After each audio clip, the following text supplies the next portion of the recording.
Hello viewers, வாங்க சாப்பிட்லாம். இன்றைக்கி உருளைக்கிழங்கு பொரியலும் மிளகு தக்காளி ரசம் பண்ண போகிறோம். அதாவது உருளைக்கிழங்கை நல்லா ஸ்கொயராக நறுக்கி போட்டுண்டு அதில் மஞ்சப்பொடி 1 ஸ்பூன், மிளகாய்த்தூள் 1 ஸ்பூன், உப்பு தேவையான அளவு, பெருங்காயம் போட்டுண்டு வானிலையில் கடுகு உளுத்தம்பருப்பு தாளித்து கொட்டிக்கணும். எண்ணெய் 2 கரண்டி, கொஞ்சம் தாராளமாகவே எண்ணெய் போட்டுக்கலாம்.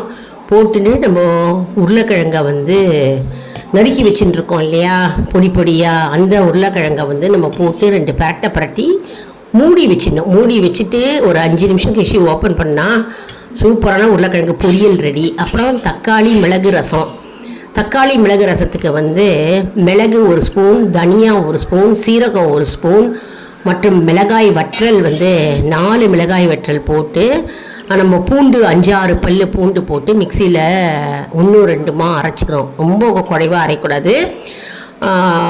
குறன்னு லேசாக அரைச்சிட்டு நம்ம தக்காளியை கொதிக்க வைக்கணும். தக்காளி, மஞ்சப்பொடி, உப்பு, பெருங்காயத்தை போட்டு புளி கரைச்சலும் லேசாக போட்டுட்டு கொதிக்க வைக்க போகிறோம். தக்காளி இது ரசம் கொதிக்கும் போது நம்ம இந்த அரைச்சி விட்ட விழுது இருக்கு இல்லையா, அதை போட்டு நல்லா கொதிக்க விடணும். கமகமன் வாசனை ஊறியே தூக்கும். கூட துவரம்பருப்பு ஒரு 2 ஸ்பூன் சேர்த்துக்கலாங்க அரைக்கும் போது. கருவேப்பிலையும் சேர்த்து ஒரு 2 கருவேப்பிலையை போட்டு அரைச்சிக்கலாம்.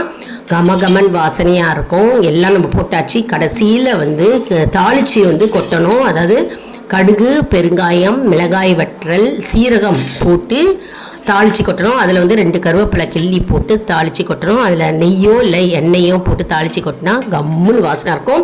நெய் ஊற்றி தாளித்தாக்க மனம் நன்னாவே இருக்கும். அது மட்டும் இல்லைங்க, சுவையும் மனமும் கூடுதலாகவே இருக்கும். அதனால் நெய் சொட்டு ஊற்றி நம்ம ரசத்துக்கு தாளித்து கொட்டினா ரொம்பவே நல்லா இருக்குங்க. நம்மளுடைய அருமையான தக்காளி மிளகு ரசம்.